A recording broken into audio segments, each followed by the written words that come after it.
Bismillahirrahmanirrahim. Assalamualaikum warahmatullahi wabarakatuh.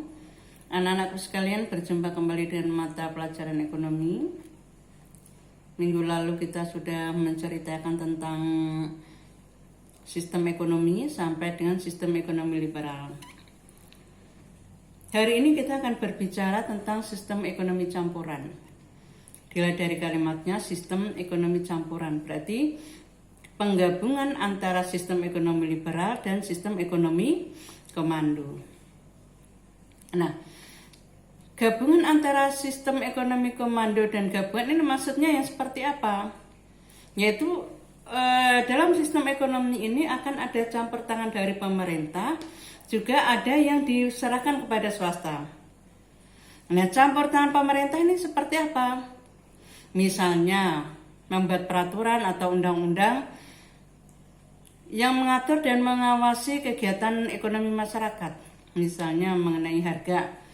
Harga itu bisa aja pemerintah ikut campur karena untuk mengendalikan harga sehingga masyarakat itu memiliki daya beli, produsen tidak merasa dirugikan. Yang kedua, misalnya mendirikan perusahaan-perusahaan negara yang yang kegiatannya itu sama dengan perusahaan swasta ya. Ditujukan untuk menanggulangi pengangguran. Selain untuk ditampung oleh negara, sebagian besar ditampung oleh perusahaan swasta. Kemudian memberikan kebijakan-kebijakan lain dalam bidang perekonomian, misalnya memberikan subsidi untuk barang-barang yang kepada produsen dengan harapan barang yang dijual ini tadi bahan bakunya murah sehingga dijual kepada masyarakat harganya terjangkau ya. Mungkin ada di modul kalian berkaitan dengan sistem ekonomi campuran. Nah, ciri-ciri dari sistem ekonomi campuran diantaranya dibilang gabungan dari sistem ekonomi liberal dan sistem ekonomi pasar. Ya, berarti kalau kamu lihat kemarin sudah belajar kelebihan sistem ekonomi liberal apa, kemudian sistem ekonomi komando itu apa. Nah, di situ dilihat kelebihan dari dua sistem ekonomi tersebut. Barang modal dan sumber daya alam atau sumber daya yang vital ini biasanya dikuasai oleh negara, misalnya seperti listrik, kemudian air, kemudian telekomunikasi itu biasanya dikuasai oleh negara. Jadi tidak menjadi hak milik masyarakat atau hak milik swasta ya, karena memang di dalam sistem ekonomi campuran ini hanyalah bagian dari kelebihan dari komando dan kelebihan dari sistem ekonomi liberal. Kemudian pemerintah dapat melakukan intervensi atau campur tangan, misalnya membuat peraturan, kemudian menetapkan kebijakan fiskal. Apa itu kebijakan fiskal? Kebijakan yang berhubungan dengan pajak. Ya, misalnya pajak apa yang perlu dikenakan pajak, misalnya kendaraan bermotor atau kendaraan roda 2 seperti sepeda. Kalau zaman dulu sepeda bisa dikenakan pajak. Kalau sekarang sepeda pajaknya hanya pada saat membeli saja. Itu pun tidak langsung masyarakat terkena dampaknya, ini loh pajak yang diberikan ya. Kemudian membuat kebijakan moneter. Kebijakan moneter ini dalam hal apa? Berkaitan dengan keuangan, mengatur jumlah uang, baik jumlah uang yang masuk ataupun jumlah uang yang keluar. Karena untuk mengendalikan harga barang ini jangan sampai terjadi inflasi. Berarti pemerintah harus ikut campur dalam mengendalikan kebijakan keuangan. Uang yang beredar di masyarakat jangan terlalu berlebihan, juga nggak boleh kurang juga, karena berlebihan juga menyebabkan inflasi. Kalau kurang juga sama, menyebabkan terjadinya deflasi ya. Kemudian mengawasi kegiatan swasta. Mengawasi kegiatan swasta seperti apa? Misalnya di sini kan untuk perusahaan swasta ya. Perusahaan swasta itu memberikan upah yang terlalu rendah, itu tidak boleh. Karena mereka perusahaan swasta merasa banyak orang yang membutuhkan pekerjaan, bukan berarti boleh menentukan upah minimum pekerja itu dengan serendah-rendahnya tidak boleh. Makanya pemerintah memberikan kebijakan biasanya bentuknya adalah upah minimum regional, ya, sehingga supaya mereka tidak terjadi pemberian upah yang sewenang-wenang. Kesewenang-wenang tidak boleh. Jadi masyarakat ini dilindungi oleh pemerintah. Jadi kemudian berikutnya bisa keseimbangan antara sektor swasta dan sektor pemerintah, karena pemerintah tidak mampu menyiapkan lapangan kerja sepenuhnya untuk masyarakat, maka dibantu oleh perusahaan swasta. Jadi mereka harus berjalan berdampingan, ya. Kira-kira kelebihannya apa dalam sistem ekonomi campuran itu? Nah, kira-kira kelebihannya kalau dilihat dari ciri-ciri tadi, karena sektor ekonomi yang dikuasai oleh pemerintah itu adalah yang sifatnya menyangkut hajat hidup orang banyak, berarti secara otomatis ada rambu-rambu mana yang boleh dikuasai oleh perusahaan swasta atau oleh masyarakat, atau mana yang menjadi hak negara, yang tidak boleh dikuasai oleh masyarakat. Kemudian yang berikutnya itu ada apa kira-kira kelebihan dari sistem ekonomi campuran? Hak individu atau swasta itu sudah diatur. Jelas ini haknya perusahaan swasta, ini yang diakui oleh pemerintah, yang ini untuk perusahaan swasta itu sudah ada aturannya yang sangat jelas, tidak bisa mereka terjang. Kemudian harga itu bisa dikendalikan oleh pemerintah, sehingga kalau harga terlalu tinggi karena pemerintah ikut campur, sehingga harga itu bisa menjadi lebih rendah atau bisa terjangkau oleh masyarakat. Bentuknya seperti apa?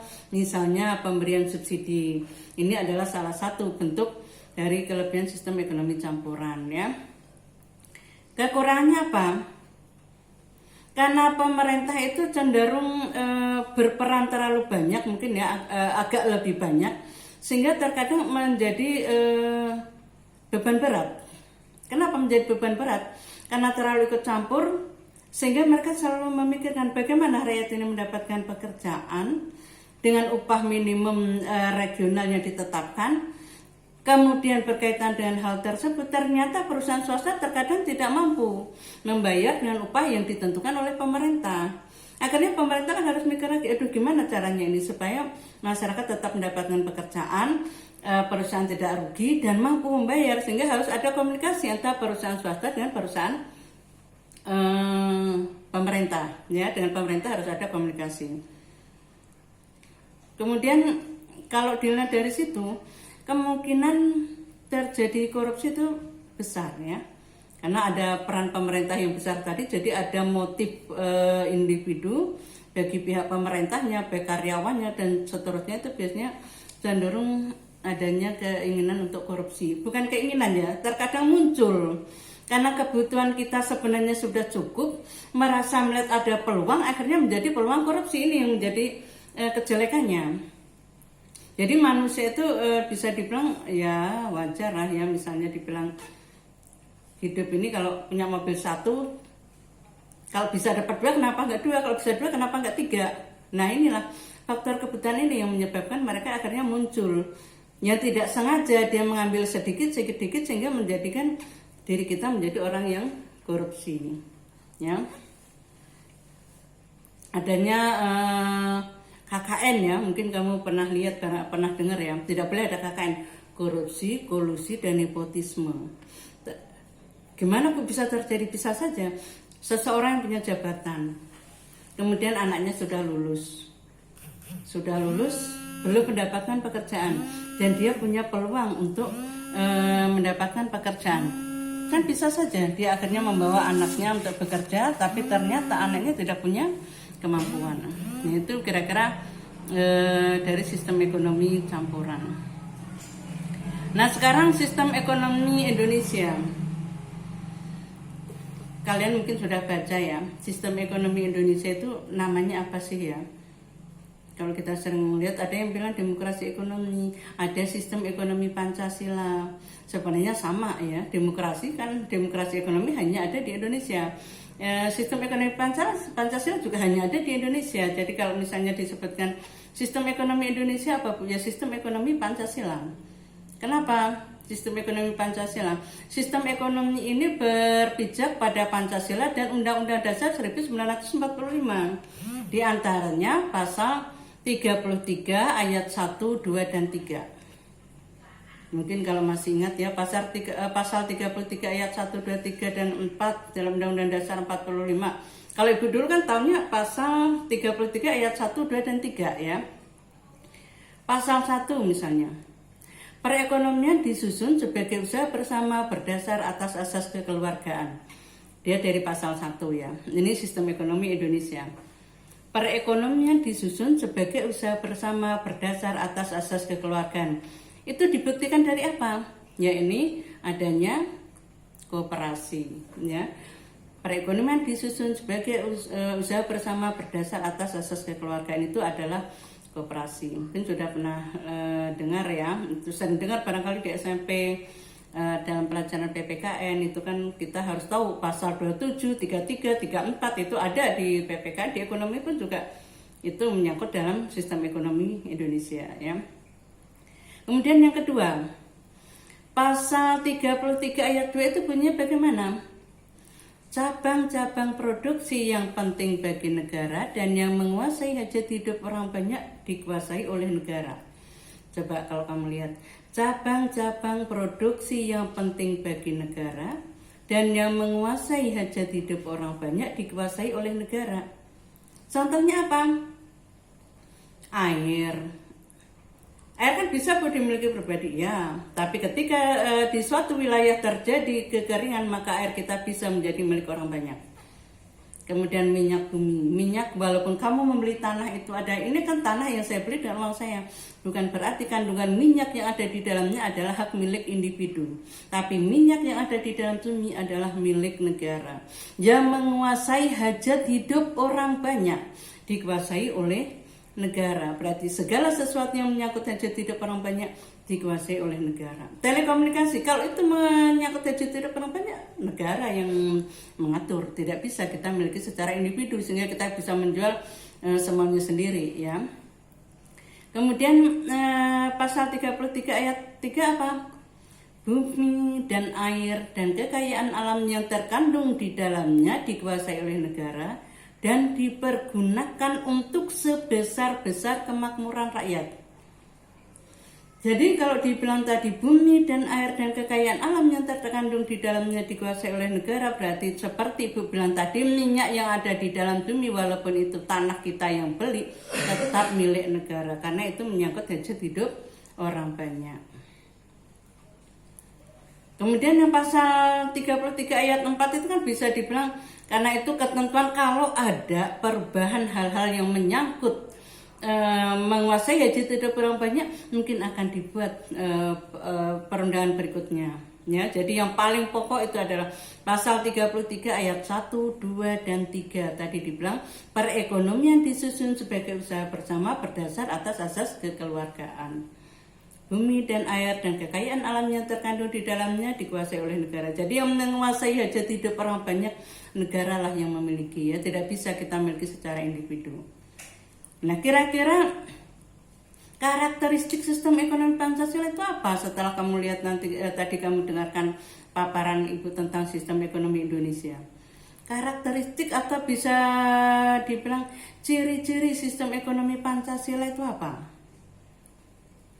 Jadi kalau kamu lihat, karena ini kita berbicara tentang negeri kita, negeri Indonesia ini, berarti kamu bisa melihat di sana. Kira-kira apa sih ciri-ciri dari sistem ekonomi Pancasila itu? Bisa terlihat di situ. Peran negara sangat penting. Peran negara sangat utama atau sangat dominan. Peran negara itu sangat penting dalam mengatur kegiatan perekonomian.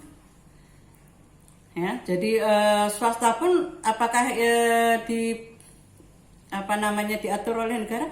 Diatur, aturannya ada. Jadi swasta tidak bisa semena-mena terhadap pekerja, itu diatur oleh negara. Ya. Hubungan kerja antar lembaga ekonomi tidak didasarkan pada dominasi modal. Jadi bukan kalau kamu lihat di sistem ekonomi liberal kan cenderung pemilik modal itu memegang peranan. Jadi makanya dibilang sistem ekonomi kapitalis ya. Pemeran pemilik modal adalah mempunyai peran yang sangat utama. Tapi kalau di dalam sistem ekonomi Pancasila tidak ditentukan oleh mereka yang pemilik modal. tetapi berdasarkan atas asas kekeluargaan tadi sesuai pasal 33. Jadi bukan mereka pemodal sehingga saya bisa berpuasa, tidak. Maka supaya kenapa ini ada diatur tadi berdasarkan atas asas kekeluargaan, supaya ada keseimbangan antara pekerja dan pemilik modal. Jadi mereka tidak ada kesenjangan terlalu jauh. Mereka yang pemilik modal kelihatan sekali, yang mereka pekerja juga nampak sekali. Ya, ini ada asas kekeluargaan. Nah, kemudian kira-kira ciri berikutnya apa? Masyarakat itu sebagai satu kesatuan yang memegang peran sentral dalam sistem ekonomi. Jadi di sini bisa dibilang masyarakat itu punya peran utama. Masyarakatnya dilibatkan. Jadi apapun yang dilakukan oleh negeri ini adalah untuk mensejahterakan masyarakat, tidak untuk menumpuk kekayaan untuk individu atau golongan. Jadi lebih fokus kepada kesejahteraan masyarakat. Makanya kalau kamu melihat itu kesejahteraan masyarakat itu dilihat dari mana? Pendapatan per kapitanya. Pendapatan mereka itu berapa dalam waktu tiap bulan yang mereka terima. Ya. Penguasaan sumber daya ekonomi diatur oleh pemerintah. Kembalinya kemana? Untuk kesejahteraan masyarakat. Sumber daya ekonomi yang penting dikuasai oleh negara, kembalinya untuk kesejahteraan masyarakat. Misalnya minyak bumi, itu adanya ada di pemerintah. Dimanapun kita berada, di bumi manapun kita berada, kalau di situ mengandung minyak, itu berarti milik negara, dikuasai oleh negara. Karena kembalinya apa? Untuk kesejahteraan masyarakat. Ya, seperti Pertamina itu untuk kesejahteraan masyarakat. Jadi mereka diatur melalui perusahaan Pertamina. Nah, ciri negatif yang harus dihindari dari sistem ekonomi Pancasila itu apa? Jangan sampai terjadi eksploitasi terhadap manusia atau terhadap tenaga kerja. Jadi eksploitasi itu seperti saya misalnya, kalian punya perusahaan, kemudian saya membutuhkan tenaga kerja, yang dibutuhkan itu 10, yang datang itu 100, kemudian mau nggak kamu saya gaji sekian? Pemberian upah yang serendah-rendahnya atau minimal itu menyebabkan mereka tidak bisa hidup sejahtera. Makanya diatur oleh negara dengan peraturan upah minimum regional. Itu dalam rangka supaya orang itu tidak sewenang-wenang memperlakukan manusia, harus dimanusiakan. Ya. Negara beserta aparatur ekonomi bersifat dominan. Yang tidak artinya jangan sampai mematikan potensi dan daya kreasi masyarakat, ya. Mematikan daya kreasi itu seperti apa? Misalnya sebenarnya masyarakat ini banyak yang punya kreativitas, punya inovasi, tapi mereka merasa dibatasi keinginannya atau ide-ide dia dibatasi. Ini jangan sampai terjadi itu. Jadi kita harus bisa mengembangkan potensi masyarakat. Ya, harus bisa menghargai pendapat masyarakat. Ini yang diharapkan dalam jangan sampai terjadi dalam sistem ekonomi Pancasila itu kita melarang masyarakat untuk tumbuh, ya, mengembangkan ide kreatifnya tidak boleh kita larang, ya. Kemudian yang ketiga yang tidak boleh terjadi adalah terjadinya monopoli. Monopoli itu berarti kekuasaan dalam satu orang, yaitu kekuasaan ekonomi pada satu kelompok saja. Satu kelompok itu artinya misalnya begini, ya, kamu punya perusahaan, kemudian punya saudara-saudara, itu semuanya dikuasai oleh mereka saja. Makanya kan terkadang kalau kamu lihat perusahaan-perusahaan besar itu kan cenderung memiliki anak angkat perusahaan. Misalnya perusahaan yang besar itu membantu UMKM. Jadi walaupun dia sudah dia sudah sukses, bisa mengembangkan sayapnya, tapi berusaha dia mengajak mereka, merangkul masyarakat untuk bisa berkarya. Kemudian merangkulnya seperti apa? Misalnya masyarakat untuk UMKM, dia bisa menciptakan barang apa? Membantu mendistribusikan kepada masyarakat, kepada orang yang membutuhkan. Jadi UMKM tadi ini jalan, masyarakat kebutuhannya juga terpenuhi. Nah, begitu anak-anakku sekalian berkaitan dengan sistem ekonomi Pancasila. Hari ini kamu sudah belajar tentang sistem ekonomi campuran dan sistem ekonomi Indonesia. Mudah-mudahan apa yang Ibu sampaikan hari ini bisa kamu pelajari. Kalau ada pertanyaan berkaitan dengan sistem ekonomi campuran dan sistem ekonomi liberal, boleh kamu tulis di GCR apa pertanyaannya. Minggu berikutnya akan kita bahas melalui Google Meet ya. Demikian penjelasan dari Ibu, mudah-mudahan bermanfaat. Jangan lupa diakhiri dengan doa, mudah-mudahan ilmu yang kita peroleh menjadi ilmu yang bermanfaat. Akhir kata, wabillahi taufiq wal hidayah. Wassalamualaikum warahmatullahi wabarakatuh.